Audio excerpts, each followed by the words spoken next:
Hey guys, so I don't even know where to start.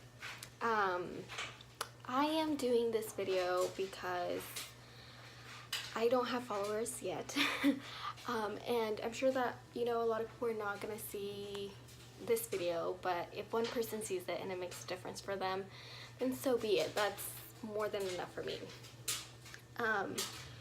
So last video on my channel was me being pregnant and never wanting kids. Why did I never want kids? For the longest time, I used to think that I could never be a parent. I convinced myself, you know what, maybe I can't even have kids. And I always just thought, it's just not for me. If I find somebody, it's gonna be somebody that knows that I don't want kids and is okay with that. So fast forward that to 15-year-old me, which was 6 years ago.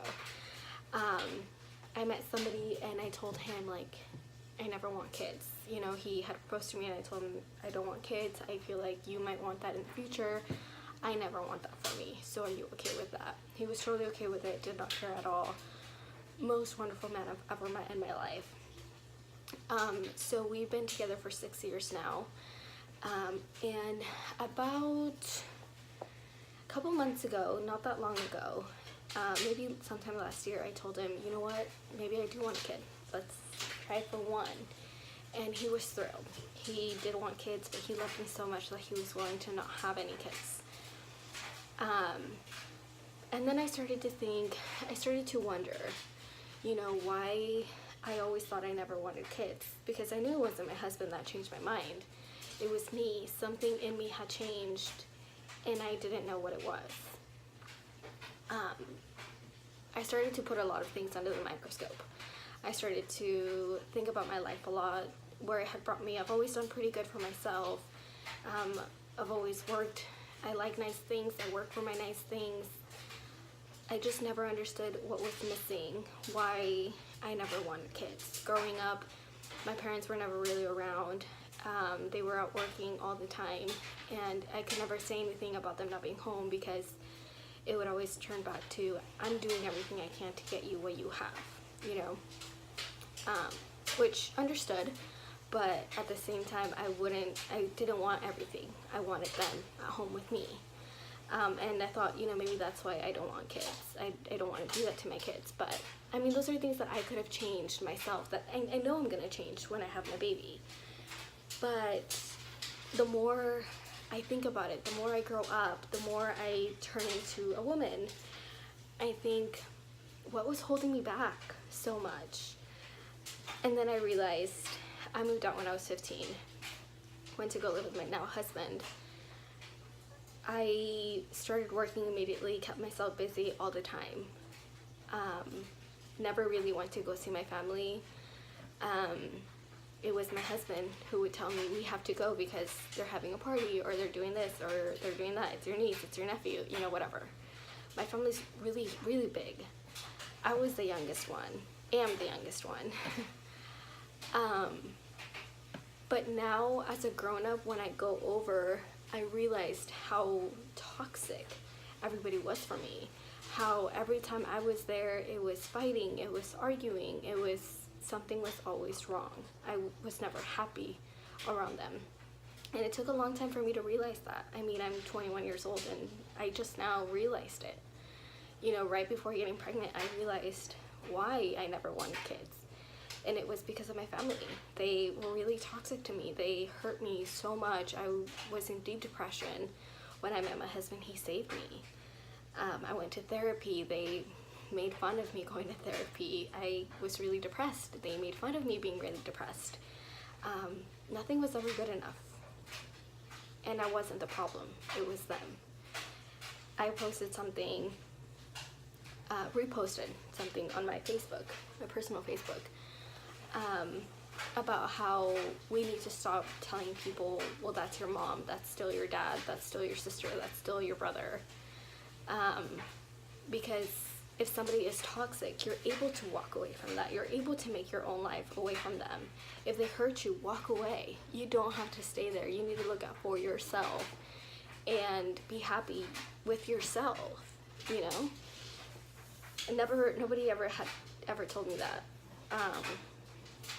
In therapy, nobody ever told me, well, I think your family's the problem. I would express so many things that would happen, and nobody ever told me, you know, these people are bad in your life. Nobody ever told me work on it. I was always made out to believe that I was the problem and I needed fixing. Now, I live 45 minutes away from everybody in my family, nearly an hour with traffic, if not more.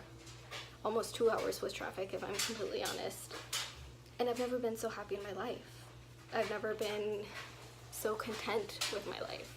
Even me and my husband, we used to live with my mom, and me and him would have so many problems. We wouldn't get along. Same when we lived 10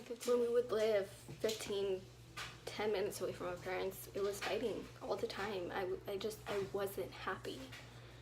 And you know what? It's okay to walk away. It's okay to move 2 hours away from your family. If it means that you're happy, do it. Do whatever makes you content, whatever makes you happy. And even if in the moment you don't realize it, maybe it's what you need. It's just space to be yourself. I was always the weird one in my family. I was always the one to do something wrong. Irregardless of how many things I did right, they would find 20 things I did wrong before. And my mistakes were always used against me. I could never grow, I could never learn because of who my family was. And now I realize I don't want that for my kids, you know, and if it means them never knowing my family, so be it. I refuse to let my child grow up in a place where she is judged and constantly looked down at for what she is or how she is. I will not let that be my kid. And I hope that somebody out there feels what I feel and looks for their happiness, even if it's away from their family. It's a small price you have to pay for your mental health. Mental health is such a big thing now. It's so big, yet it's so small because a lot of people don't realize what causes it or what you need to do to find it, what you need to be happy. Everybody thinks family is everything. I think family is overrated. My family sucks. But you know what? Here I am. I'm starting my own family, and I'm happier than I could ever be. And like I said, if my child never meets them, that's on them. It's not on me. It's not me telling them how to act so that I find it threatening or, you know, like she shouldn't be around them. It's their actions that are making that happen. And you know, maybe things will change one day. But for now, it's my child, and I will choose who she's around with. And I refuse to let her be around that negative energy that I was in for so long. I mean, no child should have to move out at 15 and figure it out just because her family is so toxic to her. But I did, and I made it out fine, and I'm great now. But I will look out for my child.